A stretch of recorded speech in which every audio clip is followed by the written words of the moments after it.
Menurut dokter, yang cocok olahraga buat Grace itu apa sih dok? Kira-kira Ya, dengan berat badan yang sebesar ini sih dok. udah nggak terlalu besar deh.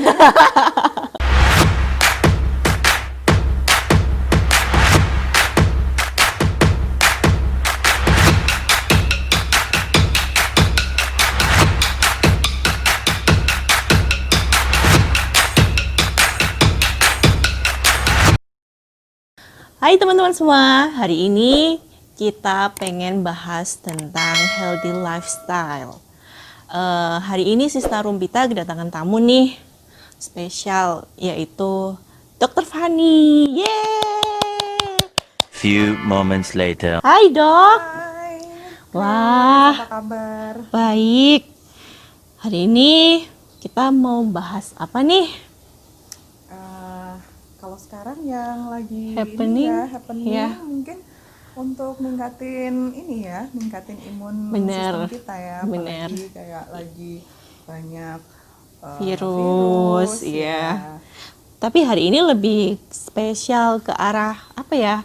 Healthy lifestyle sih dok. Maksudnya lebih ke bagaimana cara makan kita yang sehat itu bagaimana ya kan? Pasti kan teman-teman semua tuh pada penasaran nih. Ya. Gimana sih? Apalagi pandemi kayak gini kan? Bener. Pasti kerjaannya pasti makan dan nyemil kan. Apalagi banyak ini ya aturan pemerintah juga yang Bener, baru, kita iya. harus stay at home. Iya. Terus akhirnya jadi kaum Boring. rebahan ya. Pasti boring deh, pasti aduh kerjaannya di rumah dan ya pasti boring lah. Nah ini menurut dokter gimana sih healthy lifestyle yang baik itu gimana sih? Nah, kalau healthy lifestyle itu sebenarnya tuh cakupannya tuh luas. Oh, oke. Ya, jadi kita untuk lebih mengetahui lifestyle kita itu banyak unsurnya. Untuk cara makan yang sehat itu bagaimana? Lifestyle itu tidak hanya dari pola makan aja sebenarnya. Oh, oke. Jadi ada 6 unsur utama yang paling mendasar yang harus kita tahu lebih dulu. Wah, nah Ya. tuh teman-teman Jadi perlu diingat tuh. kalau di edukasi saya yang sebelumnya di akun Instagram ya, itu saya mengedepankan 6 lifestyle issues. Oke. Ya, jadi 6 lifestyle issues apa aja? Jadi pertama itu keterbatasan kita untuk asupan serat. Benar. Ya, asupan serat, terus kemudian kurang olahraga ya. Oke. Terus kemudian tidur. Nah, tuh. Nah, kurang siapa tidur, tuh yang ya. yang kurang olahraga terus tidurnya kacau. Wah, itu Ya, benar-benar itu. Itu baru 3 tuh ya. Terus kemudian kurang minum air. Kurang minum air. Minum Wah, air iya putih. benar-benar. Terus kemudian stres ya, berkaitan dengan stres, apalagi sekarang kan wah banyak informasi-informasi yang kadang-kadang itu membuat kita takut gitu. Benar, ya. Jadi benar. akhirnya timbul stres gitu. Iya. Nah, selain itu juga inflamasi dari polusi-polusi yang ada di sekitar kita. Oh, gitu. Jadi dari environment kita. Nah, itu termasuk semua dalam lifestyle. Oh, gitu. Jadi kita Benar-benar. tidak hanya memperhatikan pola makan aja, nutrisinya juga harus kita tingkatkan, tapi juga ke-6 unsur itu harus ada di dalam keseharian kita. Dan itu akan menjadi habit. Ya, Itu benar. akan menjadi keseharian. Pokoknya yang paling penting itu habit ya dok ya. Iya. Jadi kita harus punya kebiasaan yang benar-benar apa ya, baik gitu loh. Maksudnya nggak harus ya, semua itu harus disiplin gitu loh.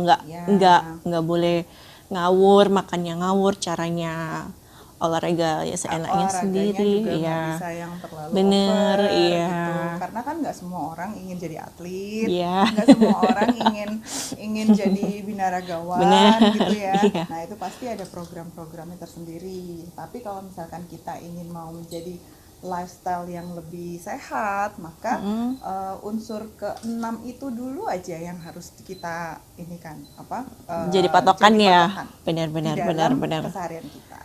Oke. Jadi teman-teman BTW ya, saya ini sudah berulang kali ikut dan mencoba bagaimana treatment diet yang baik. Itu semua itu gagal dan zero, hasilnya itu zero. Nah, untuk kali ini itu saya turun, tahu nggak? Nah, Wow. itu baru dari Dokter Fani ini gitu loh guys. Terus ya kita ini mau sedikit share buat kalian semua bagaimana caranya, cara makan, cara olahraga, cara hidup yang teratur itu bagaimana gitu loh untuk menjadi pola yang sehat. Ya, Ya benar. kayak gitu kan dok. Ya, memang Grace awalnya ke klinik ya. Iya, ke Diperkenalkan klinik. oleh Mami waktu Bener, itu. iya. Karena Mami pengennya Grace memiliki lifestyle yang lebih sehat. Iya. Ya. Jadi saya mencoba untuk mengaturkan programnya dan juga Bener. kita buatkan meal plan ya Iya. yang sesuai dengan lifestyle-nya Grace. Gitu. Iya. Karena setiap orang punya lifestyle yang Cara, berbeda-beda. iya. Jadi kita harus menyesuaikan dengan lifestyle-nya. Bener. Jadi pemberian meal plan-nya pun juga harus sesuaikan dengan kalori yang dibutuhkan oleh setiap individu gitu. Bener. Gitu. Jadi kita waktu itu saat itu kita memulainya kita ngatur dulu Iya. pola makan, terus Timbang kemudian- badan dulu dok. Ya, timbang badan dulu. Of course. Waktu itu berapa sih ya? Oh my god. Oh jangan dodok. Aku kan jadi malu.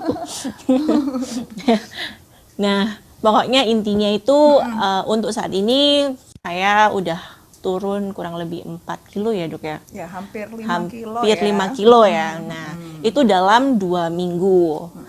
Nah, selama ini yang Grace pernah cobain itu menurut Grace tuh terlalu ribet cara-caranya itu. Dan ini tuh simple banget menurut Grace tuh. Dan itu bikin Grace nyaman. Nah, itu teman-teman, kalian harus nyaman dulu baru kalian bisa coba gitu loh. Jadi supaya kalian tuh bisa apa ya, happy juga menjalaninya gitu loh.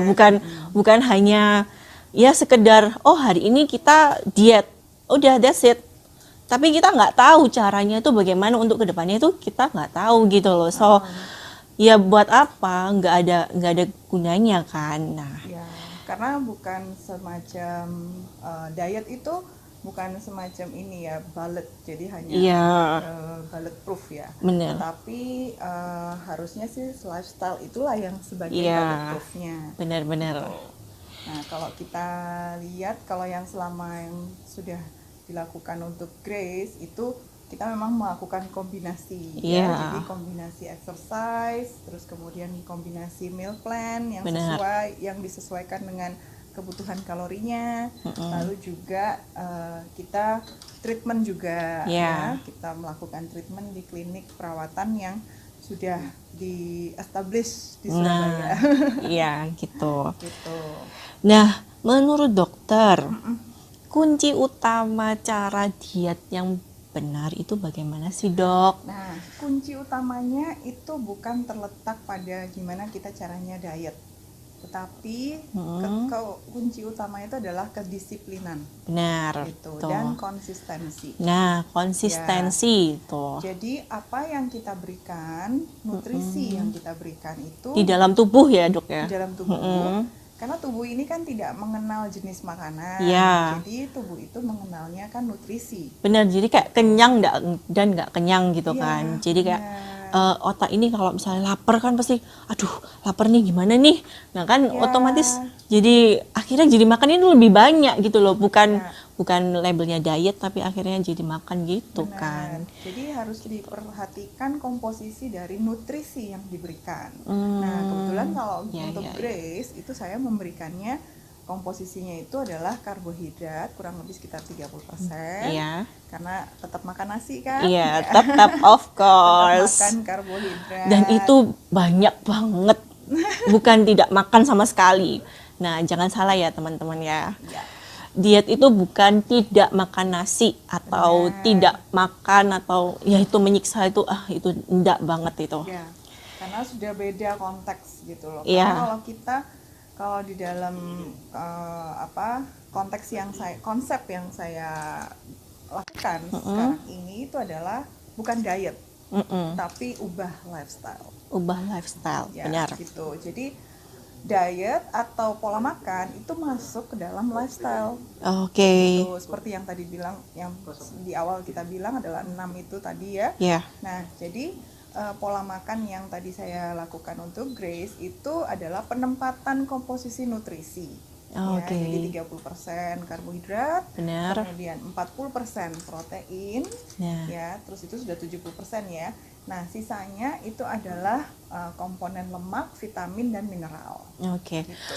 Dok, boleh nggak dijelasin yang 30% komponen-komponen yang tadi itu yang ada 70% juga, yaitu terdiri dari makanan apa aja nih, Dok? Ya, jadi kalau karbohidrat itu kita dibagi dua, karbohidrat yang simple sama karbohidrat yang kompleks. Benar. Nah, karbohidrat yang simple contohnya apa? Seperti nasi merah Nasi ya, di merah, sini tentunya. iya. Karena apa? Karena kita masuk ke dalam lifestyle yang pertama adalah kebutuhan serat. Kebutuhan serat, benar. Kebutuhan serat itu adanya di mana? Adanya di karbohidrat yang kompleks dan juga ada di karbohidrat yang simple, tetapi kita pilih yang ada seratnya, yaitu Oke. nasi merah, Ya. atau nasi Benar. hitam, Benar, ya. benar. Terus kemudian sayur mayur. Sayur mayur. Nah, itu adalah golongan kompleks karbohidrat, tetapi di dalam sayur mayur itu juga ada komponen vitamin dan mineral, dan juga oke, ada oke. komponen protein di dalamnya juga.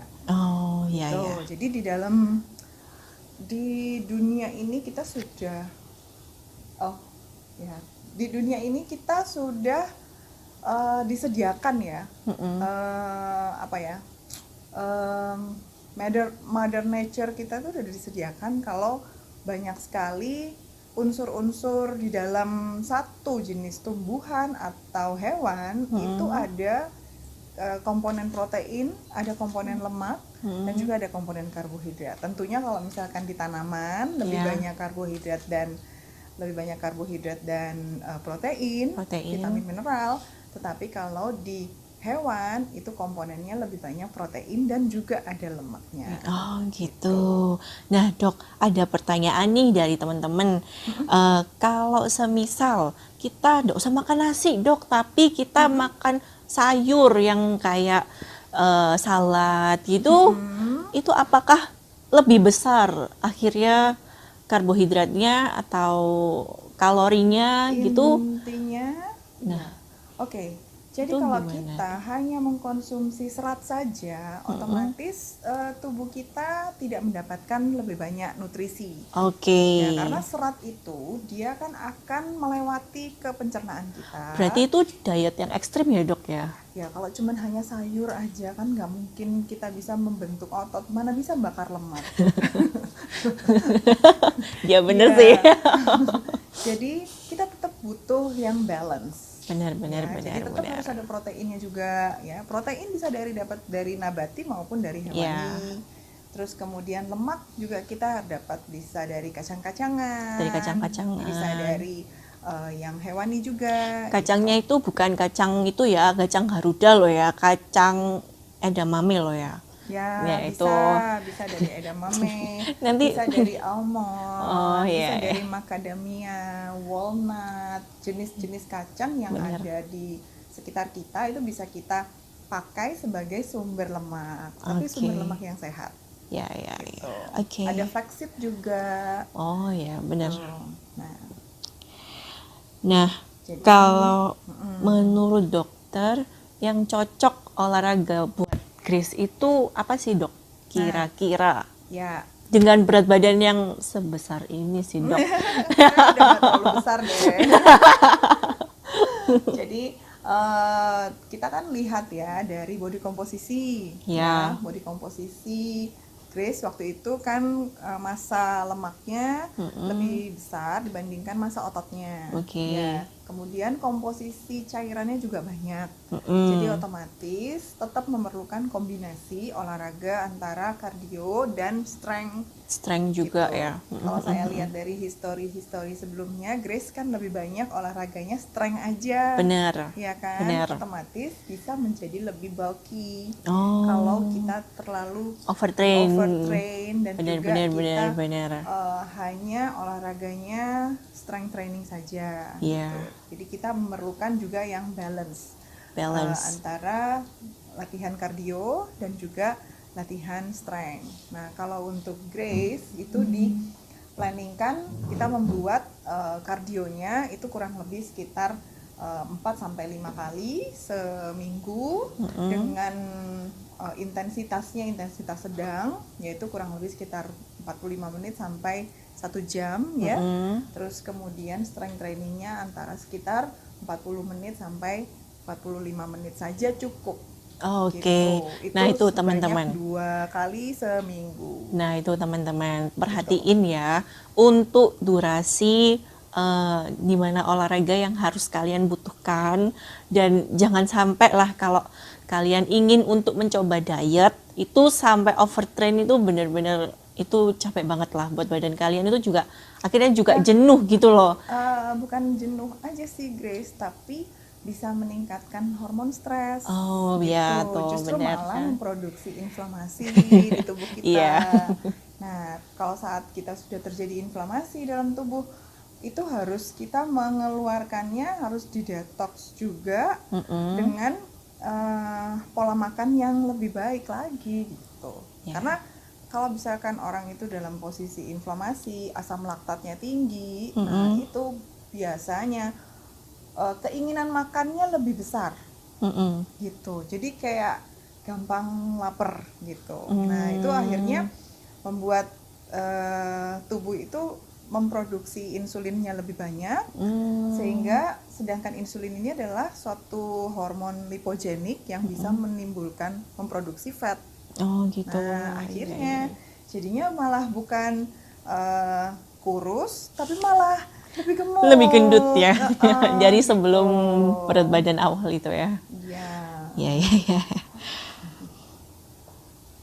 Nah, di luar sana tuh dok. Nah itu untuk porsi nasinya itu kira-kira seberapa ya dok ya? Ini ada teman-teman yang coba nanya ini. Itu sangat tergantung dari kebutuhan basal metabolic rate. Jadi kalau misalkan kita kebutuhan dasarnya aja itu kita hitung misalkan 1.200 kalori gitu ya. Iya. Nah, otomatis kebutuhan karbohidrat kita harus sekitar 30% dari 1.200 kalori tersebut. Oke. Ya, jadi antara sekitar berapa? 1.200 bagi 30%-nya berarti antara sekitar 600 ya. Sekitar 600 Iya, kalori. 600-an ya. 600 kalori. Ya, berarti kan komponen satu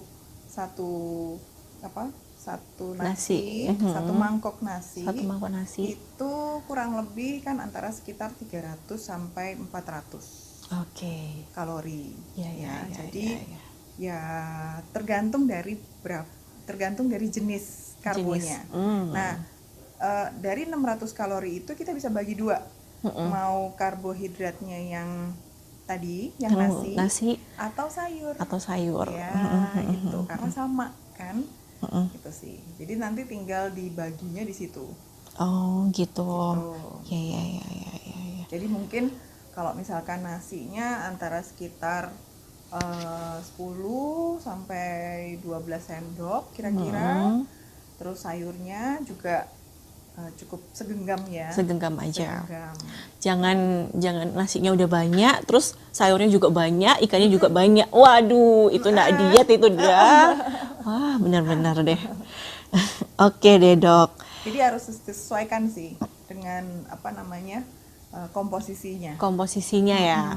Jadi buat kalian itu antara makanan dan olahraganya juga itu harus balance teman-teman, harus seimbang.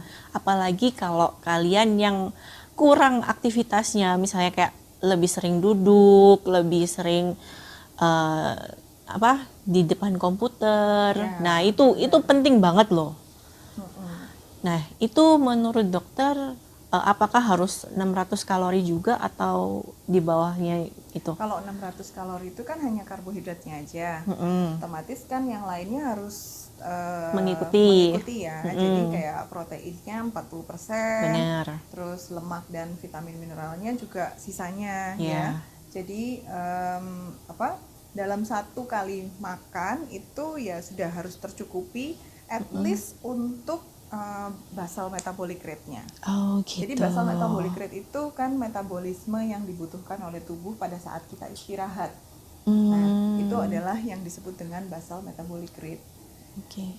Kalau kita ada aktivitas, berarti otomatis harus ditambahkan lagi dengan aktivitasnya. Misalkan mungkin pelari aktivitasnya misalkan dia lari 5 kilo.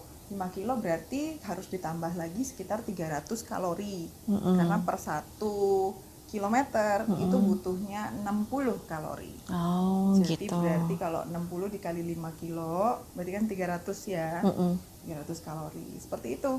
Oke. Kalau misalkan melarinya 10 kilo ya berarti sekitar 600 kalori yang dibutuhkan ditambahkan lagi ke dalam porsi asupan makanannya tadi itu. Nah, dok, boleh nggak kira-kira kita tuh nyemil?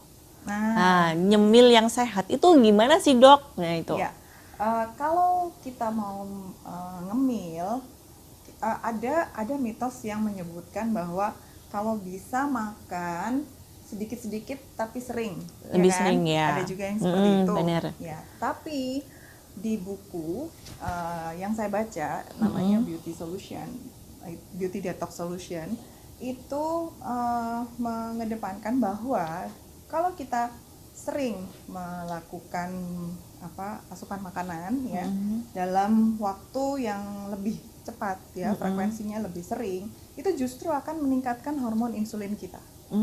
Justru malah bisa menimbulkan penimbunan fat lebih banyak, lebih cepat. Oh, gitu. Karena pada saat tubuh menerima makanan itu kan pasti tubuh kita memproduksi hormon insulin ya untuk supaya bisa dimetabolisme makanannya itu, mulai dari digestionnya, mulai dari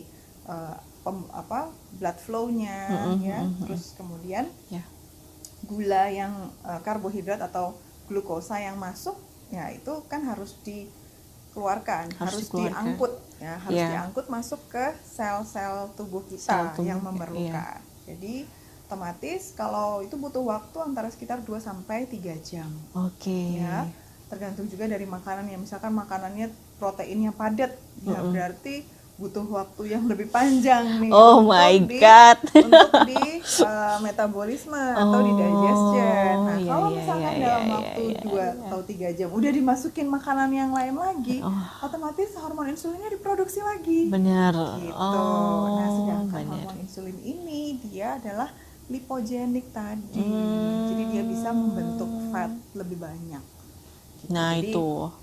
Kenapa kita tidak boleh mengemil? Karena adalah ya tergantung cemilannya sih ya. Karena bisa meningkatkan produksi dari hormon insulin. Sebaiknya kalau kita mau menyemil atau ada snacking ya, snacking kita bisa mencari snacking yang lebih sehat. Mungkin bisa dengan minum air kelapa, minum ya mungkin kalau di sini ada almond susu milk almond ya. Ada almond milk, kebetulan saya juga senang banget ya karena sering dikonsumsi juga.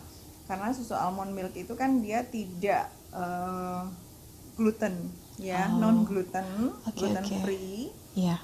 Dan juga non dairy ya, non dairy product sehingga aman untuk pencernaan kita dan juga ada fatnya, ada good apa fat. sih, dok, namanya susu almond yang dokter produksinya? Ini produksinya adalah susu almond Aleos. Oh, Aleos. Ya, cuman sini kita memberikan tambahan special edition yaitu extra flaxseed dan extra kalsium. Oke. Tuh. Nah, di extra flaxseed Iya. kita tambahkan itu adalah dengan tujuan untuk meningkatkan good fat. Oh, Jadi ada omega oke. 3-nya sama ada lignan sebagai anti kansernya. Oh, Tuh. ya. Ya. Ya itu prinsip snacking ya. Jadi Iya. sebenarnya kita boleh snacking apa aja. Mungkin bisa snacking kacang almond juga bisa. Snacking Tapi kalau- kacang macadamia bisa, tapi cuman segenggam ya. Iya. Tapi Jangan kalau banyak-banyak. bisa sih jangan lah ya dok ya. Lebih baik makannya aja yang dipadetin. Ya. Maksudnya kita udah makan nasi ya udah nggak usah snacking lagi gitu. Itu Iya. lebih enak sih Lebih ya. bagus juga sih. Itu pun udah kenyang loh perasaan itu. Grace gimana? Aku nggak pernah snacking Nggak sama pernah sekali. snacking sama sekali. Dulu itu ya ampun, namanya boba, namanya kopi itu selalu Selalu ya. nggak pernah skip itu nggak pernah. Tapi sejak Grace mencoba untuk diet ini, nah itu Berubah lifestyle-nya. nggak langsung drastis sih dok. Ya, Itu lebih ke arah kayak apa ya? Pertama sih bingung sih, aduh nggak ada boba nih, aduh kayak ada yang kurang nih. Tapi karena Grace kenyang ya dok ya, jadi Iya, kayak bener. jadi Grace nggak sempat memikirkan itu sih, maksudnya langsung ya udah Ya, benar. gitu. Oke. Nah, teman-teman, untuk kalian yang mau tanya-tanya lebih lanjut tentang bagaimana sih hidup sehat yang benar, nah kalian bisa cek Instagramnya Dr. Fani di, _Dr. Fan. nah Ya, Dr. Fani juga ada YouTube channelnya loh. ya. Di mana dok? Di Dr. Fan juga. Sama juga Ya. kok. Oke. Nah, thank you ya dok udah Sama-sama. sharing bagaimana caranya. Nah, ini kita mau lanjut part 2 ya guys. Itu bagaimana cara masak yang Grace selama ini jalanin ya. Itu kita lanjut di part 2, oke? See you teman-teman semua. Bye-bye.